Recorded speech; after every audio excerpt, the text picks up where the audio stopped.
கர்த்தர் சொல்லுகிறார், சோர்ந்து போகாமல் எப்பொழுதும் ஜெபம் பண்ண வேண்டும்.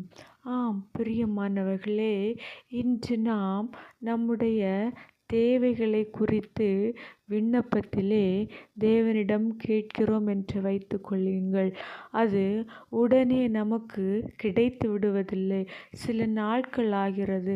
சில நாட்கள் காலதாமதமானதும் நாம் நினைக்கிறோம், கடவுள் எனக்கு தரமாட்டாரோ, கடவுள் என்னை மறந்து விட்டாரோ என்று சொல்லிவிட்டு சோர்ந்து போகிறோம்.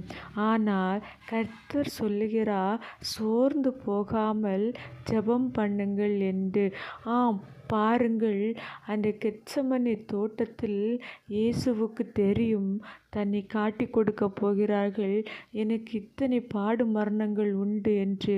ஆனாலும் அவர் சோர்ந்து போகாமல் இத்தகைய பாடு மரணங்களை தாங்கிக் கொள்வதற்கான பலனை கேட்கிறார். ஆம் பிரியமானவர்களே, இன்று நீங்களும் எனக்கு நன்மை கிடைக்கவில்லையே என்று சோர்ந்து போகாதீர்கள். தேவன் அதை குறித்த நேரத்தில் அவருக்கு சித்தமானதை நமக்கு தருவார். அதனால் நீங்களும் ஜெபிக்கலாமா?